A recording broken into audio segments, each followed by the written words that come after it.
Привет, народ! Вы не поверите, но иногда мир дарит нам такие истории, от которых волосы встают дыбом. И сегодня я расскажу вам о самых эпичных фейлах на работе, которые приводят к арестам прямо на глазах у всех. Представьте, кто-то от слишком большого желания выпить в рабочее время влетел в полицию, кто-то решил, что может перепрыгнуть через закон, а кто-то в погонах решил, что ему вообще все по плечу. В этом ролике вы узнаете о таких ляпах, что диву даешься. Готовьтесь удивляться и смеяться от души. Меня зовут Нокс. Сегодня я расскажу вам о самых шокирующих случаях, когда арестовывают глупых сотрудников.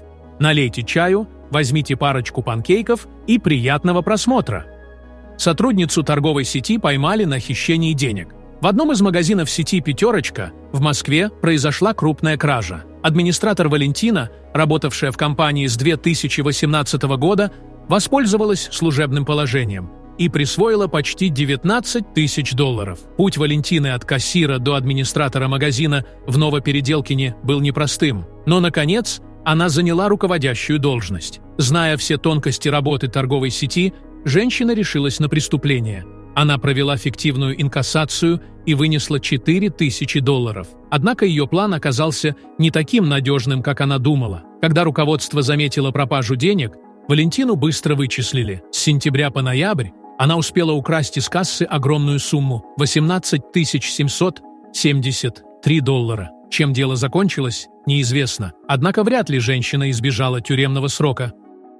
Пьяный водитель школьного автобуса. Сотрудники госавтоинспекции Краснокамского района Республики Башкортостан предотвратили серьезную угрозу для жизни и здоровья детей. 19 ноября 2018 года около 10 утра в деревне Редькино инспекторы ДПС остановили автобус марки ПАЗ с табличкой «Дети», который двигался без включенного ближнего света фар.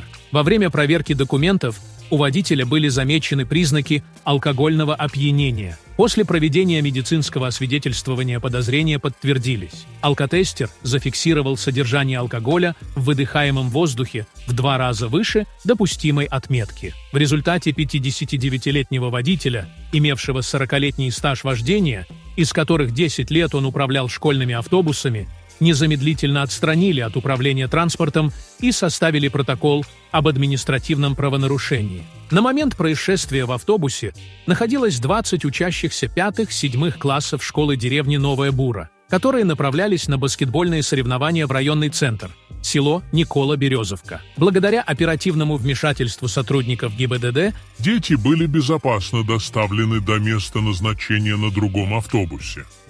Сотрудник Walmart арестован за кражу из магазина.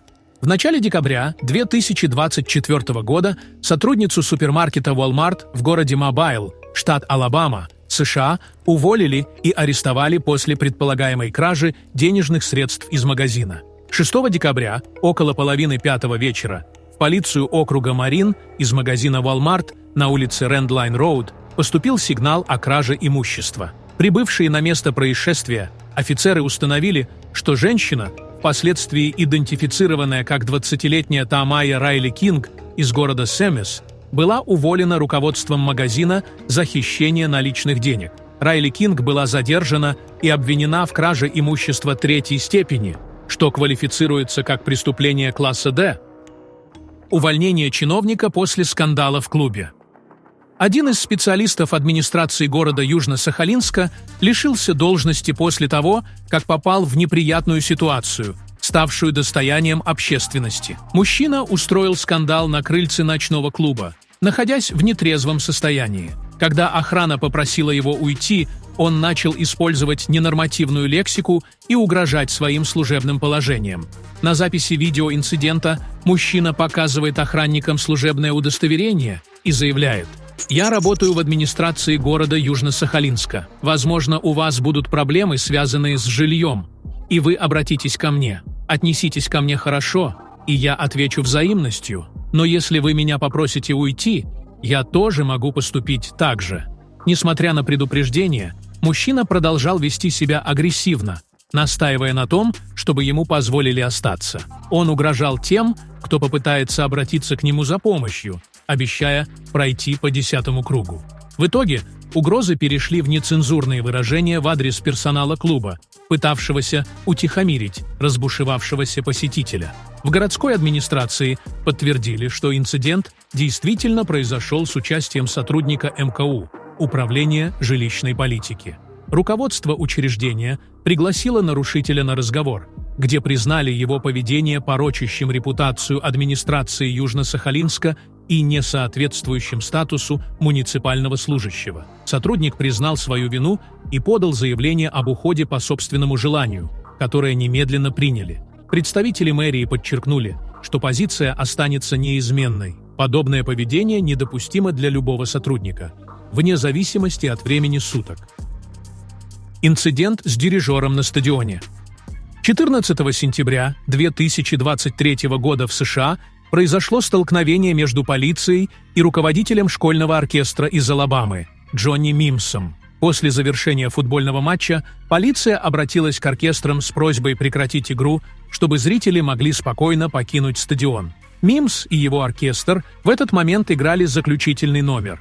Полицейские подошли к ним и настоятельно попросили завершить выступление. Однако Мимс отказался подчиниться, поясняя, что это последняя композиция, и он не хочет прерывать исполнение. Разгорелась словесная перепалка с представителями полицейского департамента Бирмингема. Сотрудники полиции предприняли попытку арестовать Мимса. По утверждению полицейских, в процессе Мимс ударил одного из офицеров, после чего те использовали электрошокер несколько раз. Мимс был доставлен в больницу для лечения, а затем ему предъявили обвинение в нарушении общественного порядка, преследовании и сопротивлении аресту. Впоследствии он был освобожден под залог.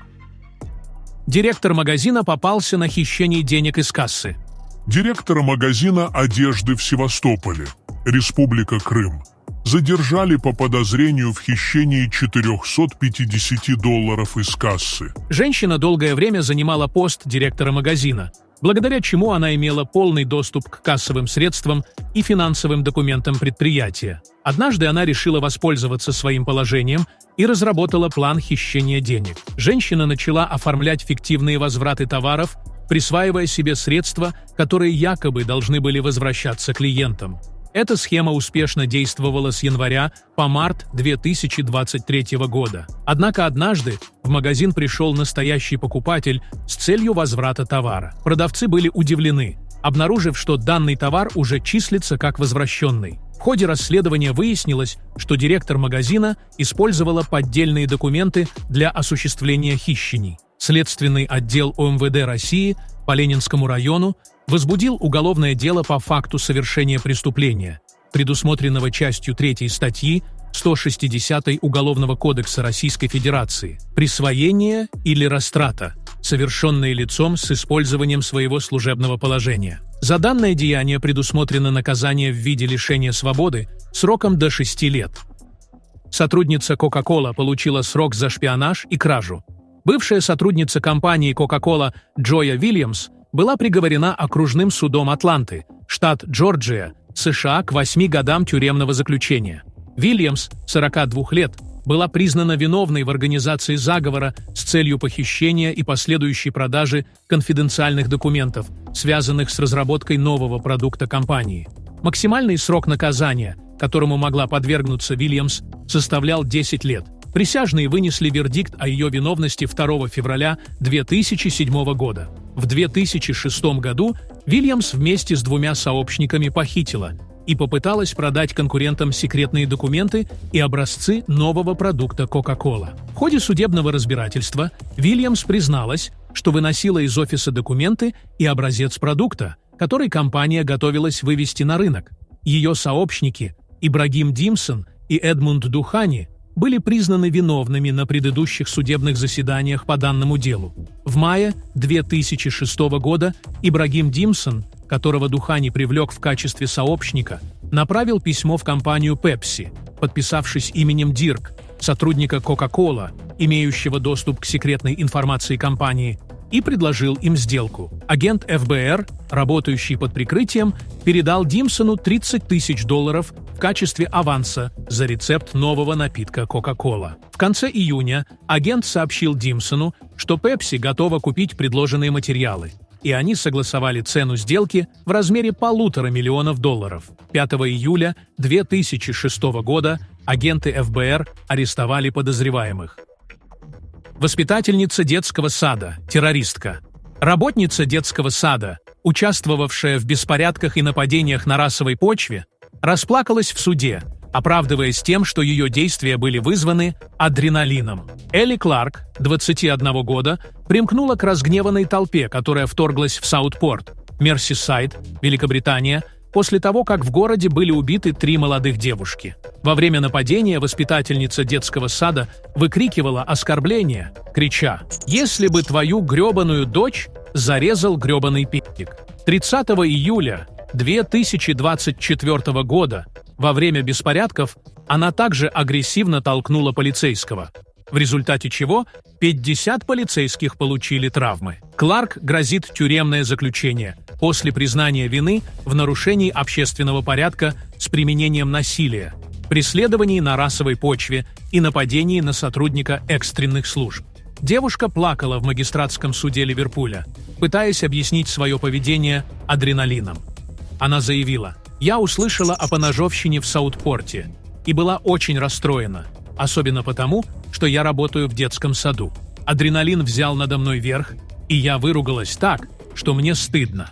Прокурор Кристофер Тейлор рассказал, что 30 июля Кларк была замечена в первых рядах протестующих. Ее опознали как подозреваемую, и ее фотография была распространена вместе с изображениями сотен других участников беспорядков, многие из которых попали на камеры видеонаблюдения. Было видно, как хулиганы бросают камни в полицейских, выкрикивая: «Это наша грёбаная страна». Толпа собралась после того, как 6-летняя Беба Кинг, 7-летняя Элси Дот Стенкомб и 9-летняя Элис да Сильва Агиар получили ножевые ранения во время танцевального занятия в стиле Тейлор Свифт. Расистская толпа собралась после того, как убийцу ошибочно приняли за мигранта-исламиста. Дело Кларк было отложено для проведения психиатрической экспертизы с участием ее адвоката Дэниела Треверса, поскольку она страдает проблемами с психическим здоровьем. Приговор ей был вынесен в том же суде 22 октября